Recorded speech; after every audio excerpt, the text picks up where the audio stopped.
This is TradeFlow News, bringing you relevant news and insights from around the world. TradeFlow News, enabling trade for SMEs and economies worldwide. These are some of the key topics that we will be looking into in today's program.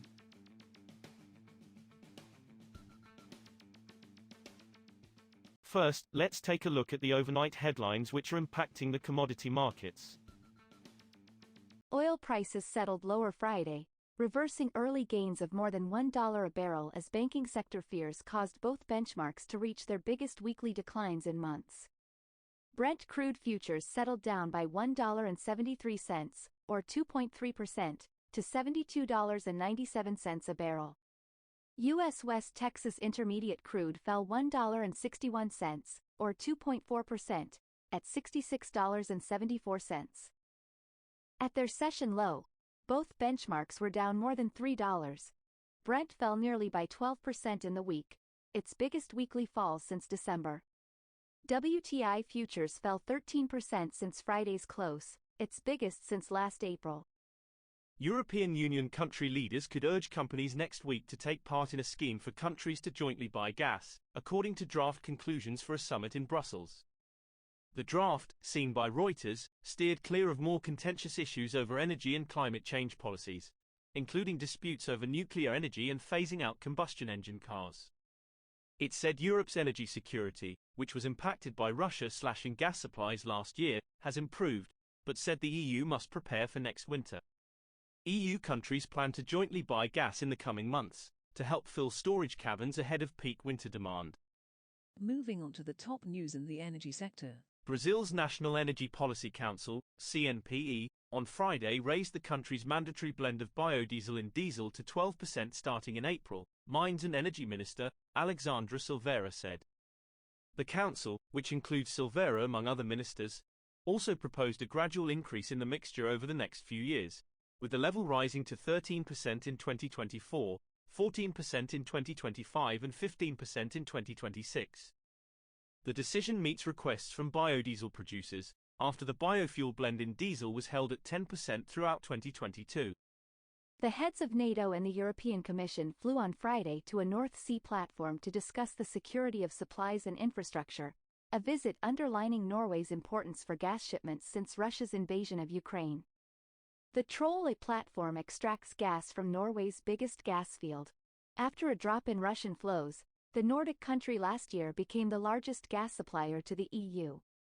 NATO Secretary-General Jens Stoltenberg and European Commission President Ursula von der Leyen talked about the protection of infrastructure and gas supplies to Europe with Prime Minister Jonas Gahr Store and Equinor CEO Anders Opedal. Next, we have the top news in metal markets. China's copper consumption is rebounding firmly and will likely stay strong in the next quarter, buoyed by a seasonal peak in demand and easing COVID-19 restrictions in the world's biggest consumer of the metal. The long-awaited rebound is providing much-needed support for copper prices, battered by a widening banking crisis in the United States and liquidity issues at Swiss lender Credit Suisse CSGN-S. Copper consumption has increased quite a lot in the past 2 weeks. The strong demand will last, at least in the whole of the second quarter, said He Tianyu, a China-based analyst at Crew Group. China's state planner said on Friday it will look at measures to curb unreasonable iron ore prices, the latest in a series of warnings to the market to try to cool surging prices. The Price Monitoring Center of China's National Development and Reform Commission, NDRC, recently visited Qingdao Port in eastern China and Tangshan Port in northern China to investigate port inventories of iron ore, storage fees and the market and price situation, it said in a notice on its official WeChat account. It also urged iron ore trading firms to avoid hoarding and inflating prices, adding that it was studying further measures. We will now look at the top news in the agricultural sector. The United Nations is doing everything possible to make sure a deal allowing the export of Ukrainian grain from Black Sea ports continues, UN Aid Chief Martin Griffiths told the Security Council on Friday, a day before the pact is due to expire.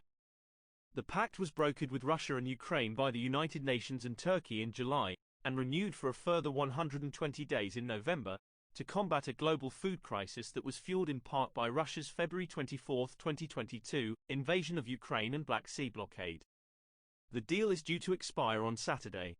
Russia's UN ambassador Vasily Nebenzia said that Moscow had notified Turkey and Ukraine on Monday that it would extend the Black Sea export deal for 60 days, until May 18. Ukraine said on Friday that it wants the agreement renewed for 120 days. That is all for today's news on commodity markets. Stay tuned to TradeFlow News as we continue to provide you with more updates. We also invite you to follow us on Twitter at TradeFlow News, which allows you to watch our program on your mobile device or desktop to receive information from there.